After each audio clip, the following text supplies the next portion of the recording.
Hello. Hello. There we go. Hi. Hmm. It's a little bit of a fray there. Hopefully that disappears.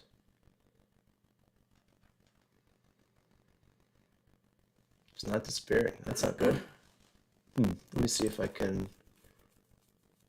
Let's see. How about this? Still hearing it? Sorry, bear with me as I troubleshoot this. Okay, well that's good. Good, good, good, good. I'm gonna go back. I guess you have to bear with me. I'm not sure what's happening here. There's a connection on my microphone. But that's all right. Well, it's not too bad. Anyway, hi, welcome. Thanks for joining us this afternoon for some local history. We're going to get started in just a couple minutes. If you're joining us live, thanks for joining us. Just kind of hang out. We're going to get started at 12:30. If you're watching after the fact, feel free to skip ahead a couple minutes if you want to. You don't feel like you need to sit through me troubleshooting the microphone in real time.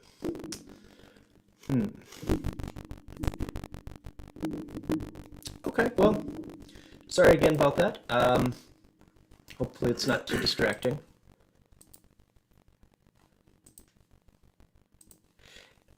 All right, while we're waiting, let me just tell you about, I always like to start sponsors. Thanks to Yankee Bookstore for sponsoring History Speaks and our History Chats programs. Yeah, thanks. It's always very much appreciated to have some support of the community. If you're looking to support local history in these sort of programs, you don't have to be own a company or have sway. If you do, hey, we're taking applications or sponsorships for next year, so feel free to get in touch with that. But if you're not someone like that and you just want to support us and what we do, if you're not already a member, that's a great place to start. I always like to mention that. You can become a member of the Historical Society and get the satisfaction of supporting us while also getting some fun stuff like tickets to the Yawkey House and tours like that. You can do that by going to our website, marathoncountyhistory.org, or going to come on in or give us a call or whatever. So thanks to that. Just while we're on the topic of stuff coming up, nope, that's the wrong one. There we go. Next week, we're going to be going into continue the December topic here of kind of the history of Marathon County's history, or it's kind of a vague title here, but we're just talking about ways that we used to enjoy history and engage with history going back before. Well, in this case, we're talking today about the early days of the Historical Society, but next week I'm going to be going through the whole thing about how we got to become a historical society. What was the people enjoying history before the Historical Society? It's the topic. So if you're interested, come back to that. That'll be at 12:30 on Thursday, and look forward to seeing you hopefully back for that. But today we're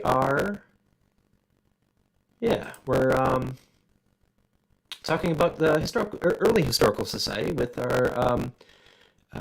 If you've not taken a tour, come in recently, you might not have met him, but this is Erick Konop, who is our new curator of the Yawkey House. And he's going to be telling you about some of the early stuff that happened over there. And with that, I'm going to turn it over to him. All right. I'm Erick Konop. As Ben said, I'm the curator of the Yawkey House Museum here at Marathon County Historical Society. And I'm going to take you through the real early days of the Historical Society. I don't really have time to cover anything, so I've kind of picked a few of the highlights of the museum in the late 50s through the 1960s for the most part. Now, the history of the Historical Society goes back much further than this, at least the idea of that maybe we need a historical society, we should be preserving our history, but the modern Historical Society, as best I can tell, gets started around August of 1951 when Helen Ohm, a member of the Altrusa Club, first suggested the idea of a county historical society. From there, the idea gained steam and supporters, and we do know down to the minute when the Historical Society was formed, thanks to the newspapers again. March 18th, 1952 at 7:30 p.m. we were officially formed, which is all well and good. We know we need a historical society, we know we need to start gathering things, but if you don't have a base of operations, a physical address, there's only so much you can do. Enter the Yawkeys, or at this point, the Woodsons. Lee Yawkey Woodson, sometime around 1953, again, the date is a little bit sketchy, donated the home of her parents, Cyrus and Alice Yawkey, to the Historical Society. Now, with all the red tape involved in the donation of a large building like this, it wasn't accepted right away. We officially accepted the building December 28th of 1954. At the formal donation ceremony, Lee made a short speech stating, "My family and I are very happy to give the home of my mother and father, Mr. and Mrs. Cyrus C. Yawkey, to the Marathon County Historical Society. As writers of some of the earliest chapters of what has become known as the Wausau story, my mother and father had great confidence in this region and in its people." With that, we had a building, and the next question was what we were going to do with it. There was kind of an idea that we wanted a museum. Obviously, we needed archives, storage space for collections, things like that. But private residence doesn't necessarily lend itself terribly well to foot traffic and to the public. So we began advertising for bids for conversion work to be done to the house. Now, the first floor plan at least, remained very much the same. The second floor was where a lot of the conversion was done. Now, the decision to remodel was made in September of 1956, focusing again on the second floor. Closets and bathrooms were removed. Rooms were combined with the idea of producing galleries and encouraging the flow of visitor traffic from one room to another. There was also the intention of converting the carriage house into a workshop, which, given the small budget that we were working with at the time, pretty quickly petered out. Was revived in the 1980s by Tim Schleif. The intention was to install a living history component, a blacksmith shop and a woodworking shop, but again, that never went anywhere, and the carriage house really kind of disappeared from the picture until the restoration of the house in the early 2000s. Now we'll take a look at a few of the rooms, how they would have appeared in the 1960s. We'll start off with general exhibits and sales. So this was kind of a catch-all exhibit room and the gift shop. Nowadays we know that as the ladies' parlor, and this is a photo of largely what you would see if you visited today. Circa 1960, however, it looked like this. The parlor, as I said, was mainly a gift shop. Alice's furniture had been stored underneath the sun porch at some point. We're not sure if that was done prior to or after the house was given to the Historical Society. In any case, it remained hidden under there until, I believe, the 1980s when it was accidentally uncovered. The biggest change in this room was the pegboard that was installed on the walls. I don't know if you can quite make that out. But the idea was, again, we're working on a small budget. So being able to reuse your mounting brackets that you're using to hang display cases and artifacts really saved us a lot of money, and you see pegboard installed throughout the house at this time. In addition, the original flooring was completely covered over with carpet. Not sure what it is about this time period and covering over hardwood floors, but in this case, it's probably responsible for the preservation, really, of the original floors. And if you visit Yawkey House today, you'll see a lot of the original floors are still intact and in quite good condition. It's largely because they were covered over like this. Directly off the general exhibits room was what was called the Hayward Room, and this is housed in the sun porch. This room physically hardly changed at all. However, the use of the room definitely changed. It was intended as a multi-purpose room, however, it seems to have mostly been used for storage. We quickly started gathering artifacts. Museums in their early iterations usually go through this phase of we will take anything and everything. You need to build a collection, and we pretty quickly ran out of space. any rooms that weren't being used for exhibits were crammed full of things. The carriage house was absolutely packed full of artifacts, and you can see here, so was the sun porch. Interestingly, if you look on the left side of the photo, you'll see small glass shelves lining the windows. Those originally housed the Victorian glass basket collection of the former owner, Alice Yawkey, and now you can see they're full of just about everything, mostly small models, and little artifacts, bits and pieces. To quote Ed Schoenberger, longtime face of the museum, they say a museum is like an iceberg. Most of it's below the surface. We have lots of things in storage. That was certainly true. Heading across the hall, we'll take a look at the auditorium. The auditorium was housed in what was the living room. And photos of this, surprisingly, at least good photos, are kind of hard to come by. This is honestly the best one I could find. Thankfully, though, the room remained largely untouched. The most concerning change that I've noticed is that the Quasal art glass light shades on the ceiling fixture were removed. Those did survive, but in this image you can see they've been replaced with spotlights like you might put in your lawn to illuminate your house. In addition to that, a collapsible divider was installed, which split the room in half. Interestingly, it was installed in pretty much exactly the same place as the wall that originally divided this space into a parlor and a library prior to George Mayer's 1907 renovation of the house. This room, on top of being a theater, was really the multi-purpose room that they'd intended the Hayward room to be. This was available for clubs to rent out. Traveling exhibits were installed in here, and at one point they even hosted a dog show in this room. Next we'll head upstairs and take a look at the staircase. As you can see it here, restored much as it appears today. The staircase itself didn't change a whole lot. Thankfully, the stained glass and the woodwork remained intact. According to Ed Schoenberger, the Milwaukee Art Museum at one point inquired about taking the stained glass out of the staircase and bringing it back to Milwaukee. Ed basically just brushed them off and told them, I like it where it is, and because of that, it's still there today. Now, you might notice a couple of things wrong with this image.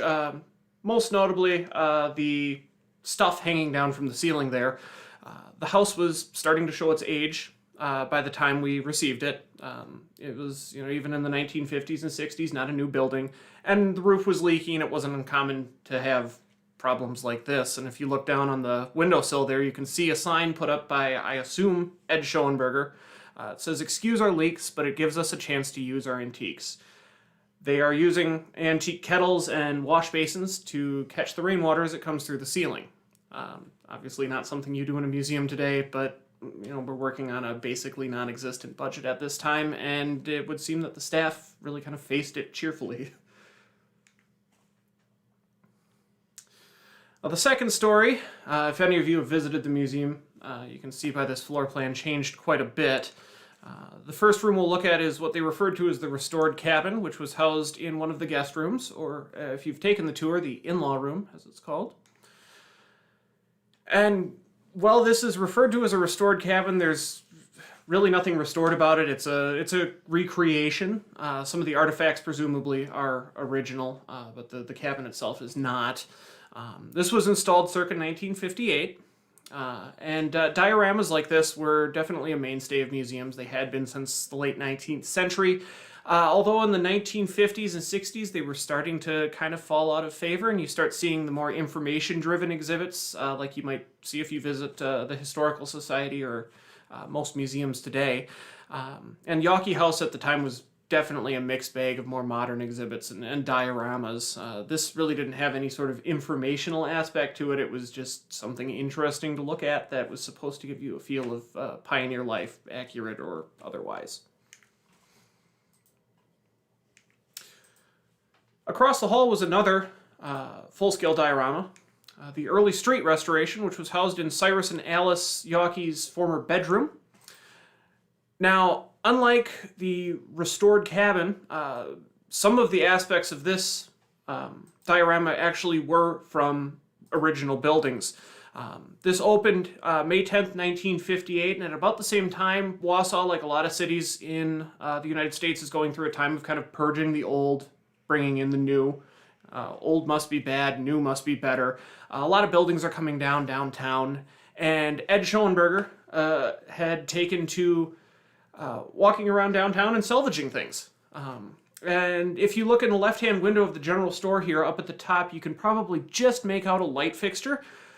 Ed went to great lengths to get a hold of that. He was walking around downtown, as he tended to do, and noticed a building was being demolished, and he started talking with the crew that was taking the building down, and a light fixture hanging from a half-collapsed floor caught his attention, and he started asking them to go in there and get it for him, and they told him pretty quickly, we're not sending a guy into this building. You know, the weight of a person's probably going to bring it down on top of him, and we're not going to risk it for an old light fixture.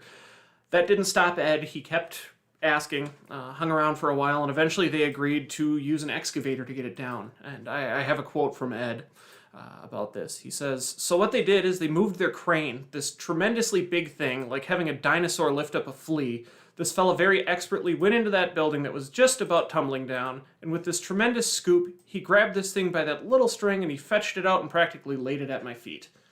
And with that, Ed managed to salvage an important piece of Wausau history and install it in his museum.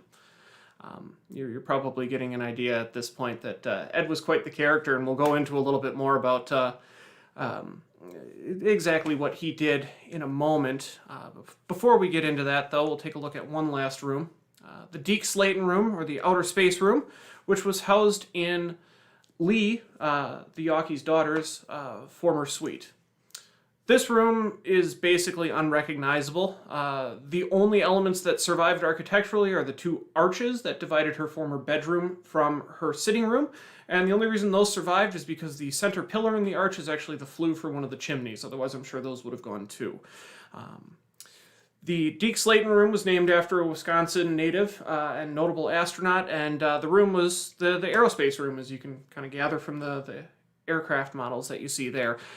Directly through the arches was supposedly the natural history room, although if you look through there, there's railroad lanterns and trackage signs there, so it seems the use of the rooms was somewhat flexible. Now, we do know that in 1958 a terrarium was installed in that room, so it does seem that there was at least some element of natural history there. Moving on, we'll talk a little bit about some of the staff, or really the only two staff members at the time. John Stoutenberg became director of the Historical Society in 1956 after the sudden death of Lowell Miller. And John was definitely a museum man. He studied at the St. Mary's College in New York and majored in museum studies appropriately. He'd previously been employed in the Department of Public Instruction at the New York Natural History Museum. He was an Air Force or Army Air Corps veteran, which comes into play later.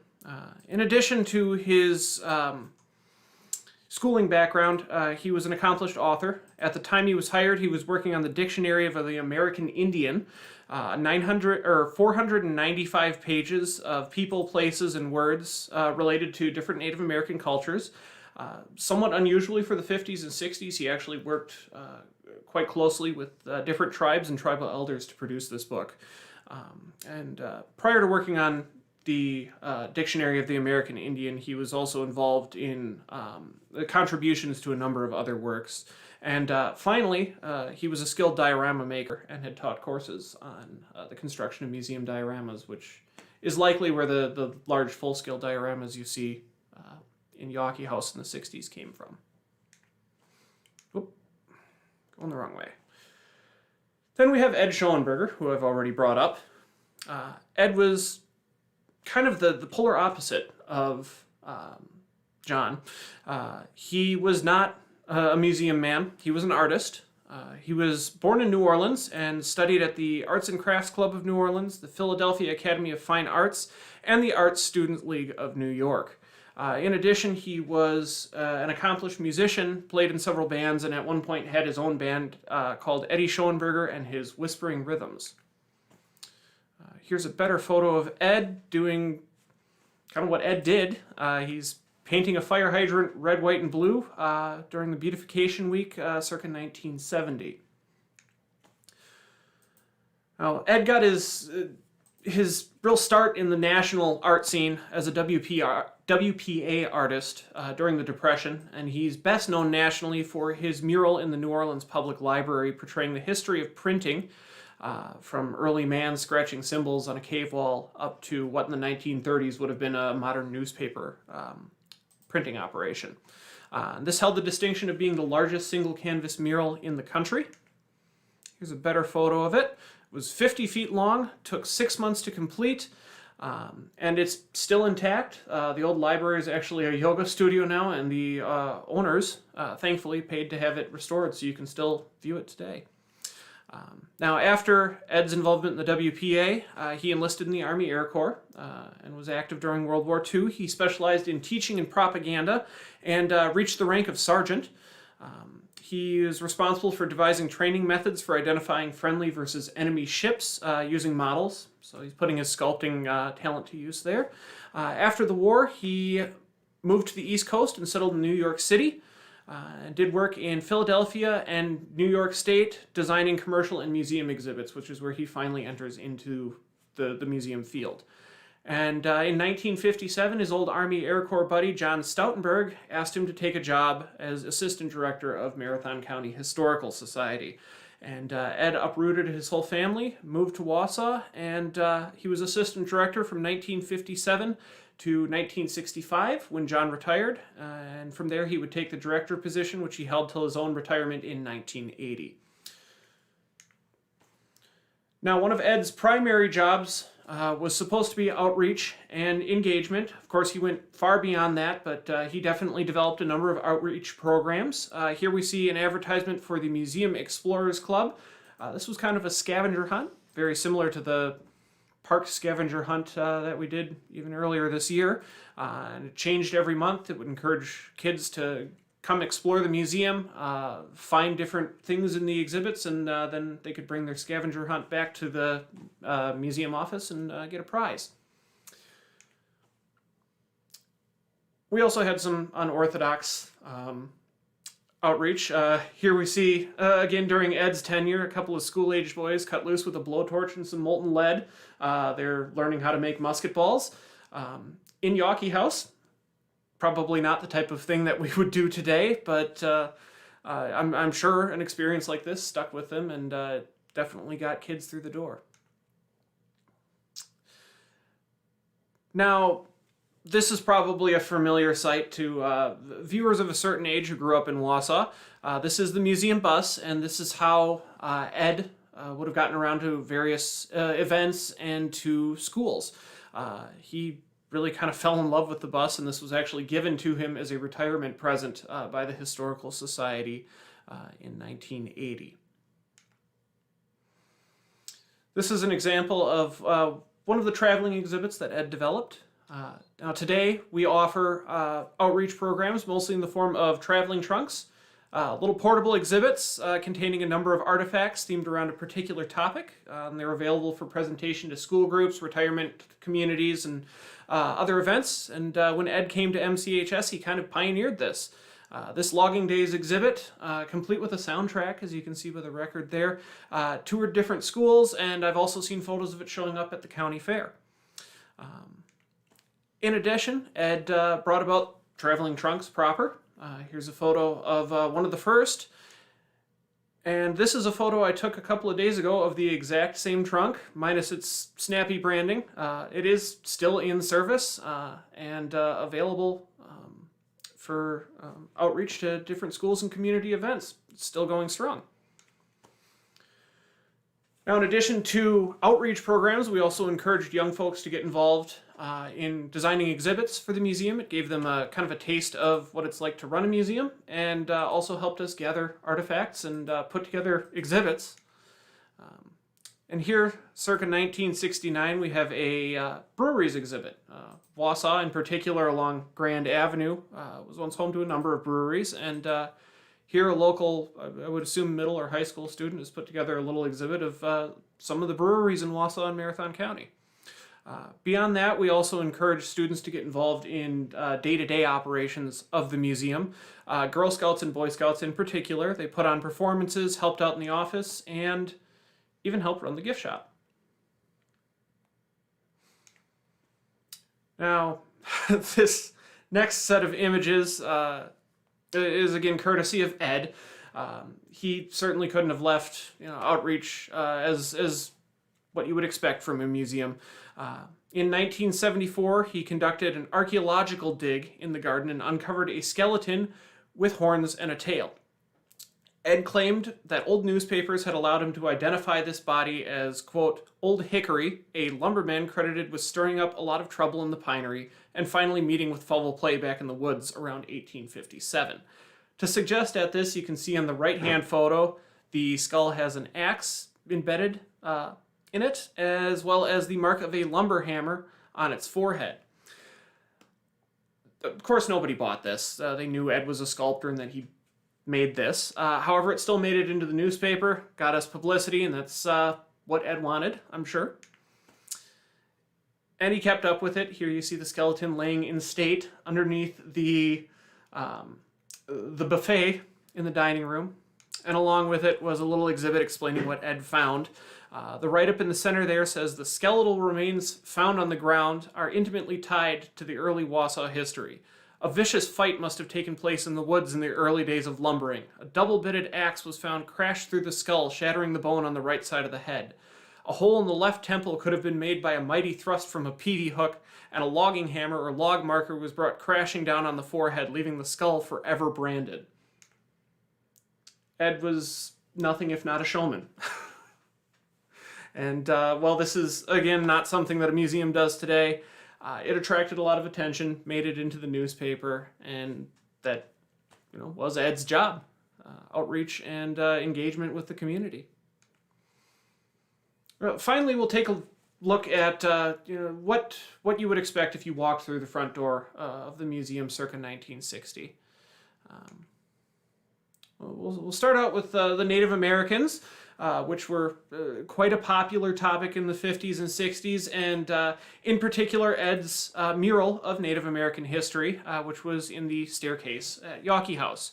The mural was done by Ed shortly after he arrived here, and it traces the history of Native Americans in Wisconsin, as Ed understood it at least, from the old copper culture of about 3000 BC, at the base of the stairs to the Middle Mississippian period of about 1280 at the top. And at the second story landing, it wrapped around the room.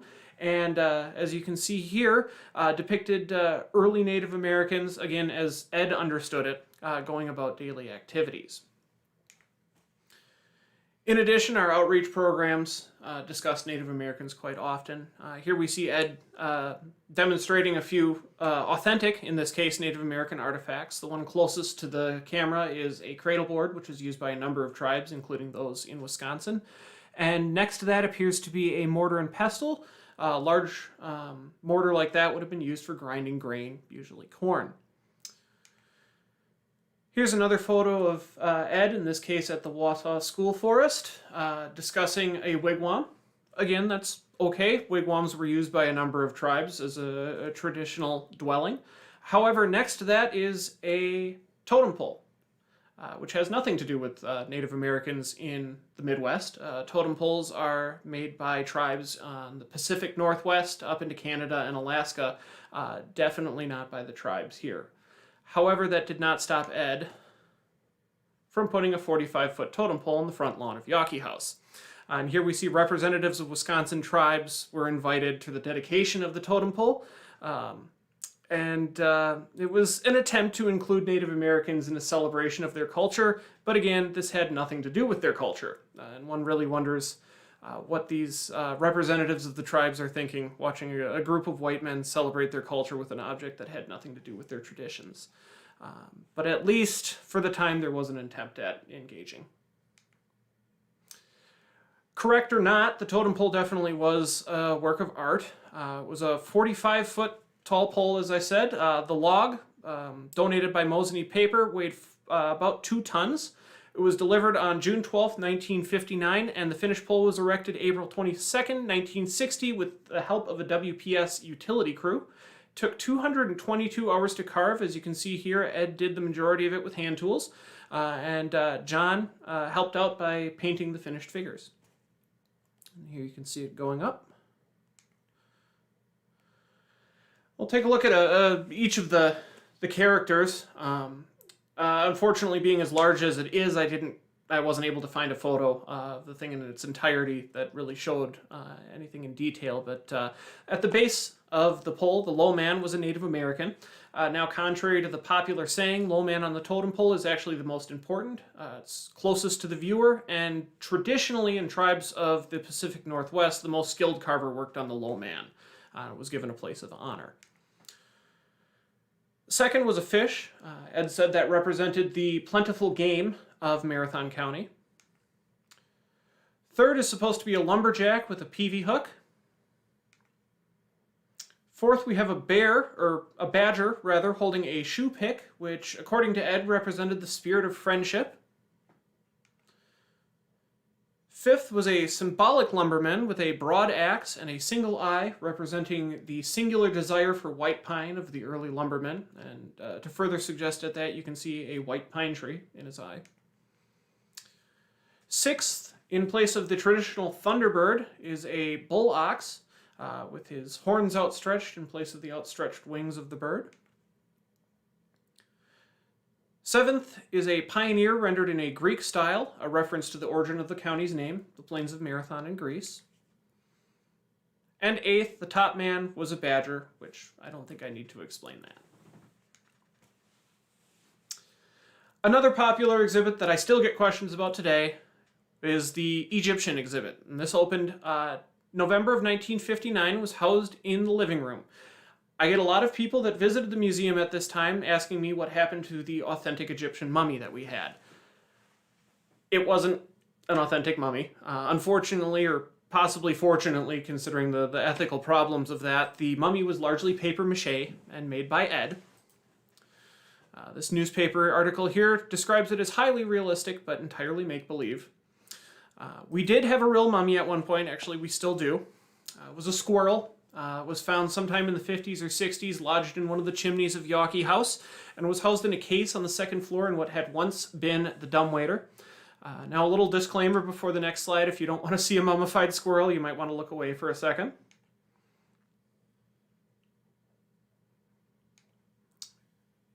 Here he is, on the left as he appears today, and on the right you can see he's tucked away in a little display case, which interestingly for some reason we also still have.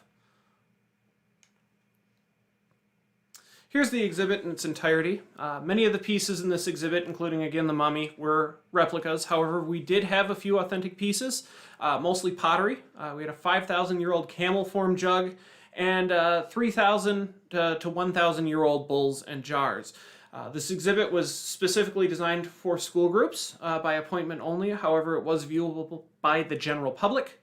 And appropriately, the first school group to visit was a Sunday school class from the Universalist Church in town here, which the Yawkeys had been members of.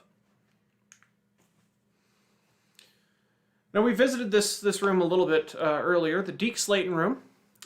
Donald Kent Deke Slayton, as I said, was an astronaut born and raised in Sparta, Wisconsin, probably best known as the docking module pilot for the 1975 Apollo-Soyuz flight. And the namesake for our Air and Space room. Now, something amazing happened in this room. As you can see the subtitle there, we won the space race in 1960. The Wausau Daily Herald on October 1st, 1960 reported astronauts have just completed a history-making feat, a successful takeoff and return from the moon. The journey was in a space vehicle constructed by the Marathon County Historical Society. The vehicle was completed in deep secrecy under the direction of unsung rocket genius Edward Schoenberger, Society Assistant Director. Here's an advertisement for our moon trip. This opened October of 1960, could seat 50 guests, and due to the complexity of a moon launch, it was available by appointment only.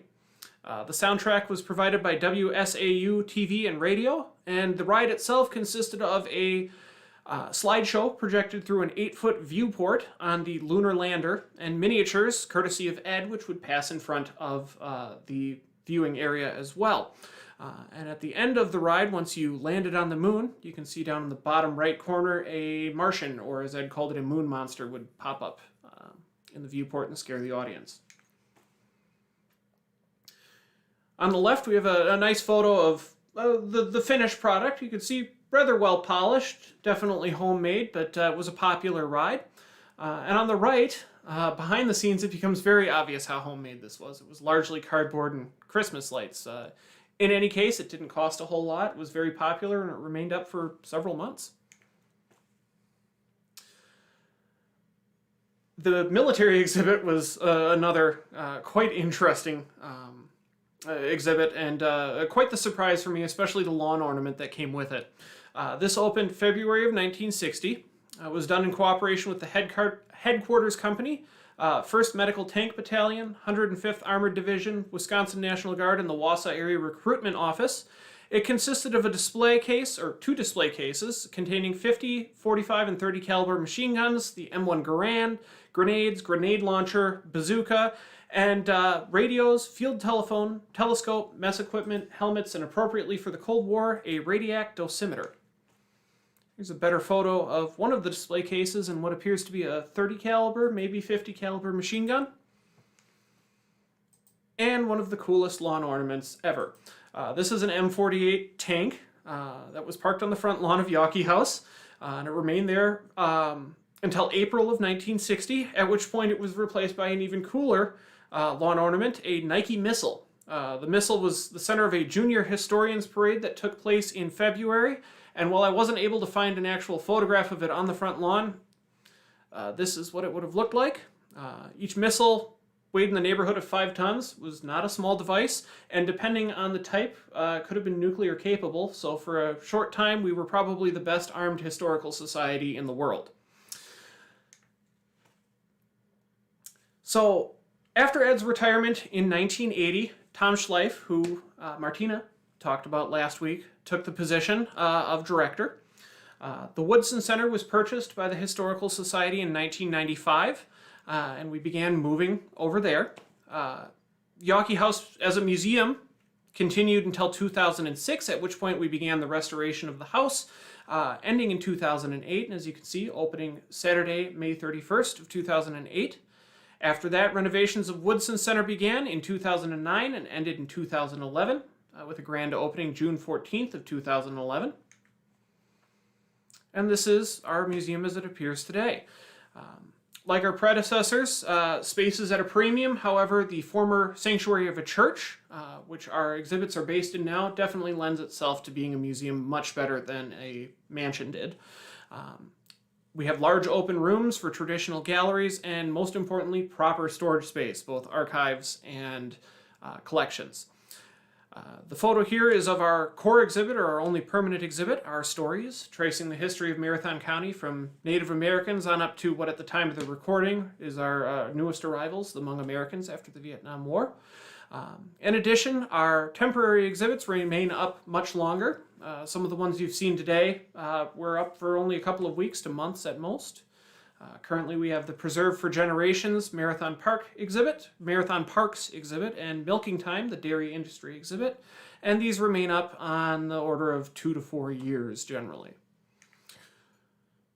So we've really come a long way from the good old days, and in some ways they were the good old days, but in a lot of ways I think we're all quite happy to be where we are today. We've definitely come quite a long way.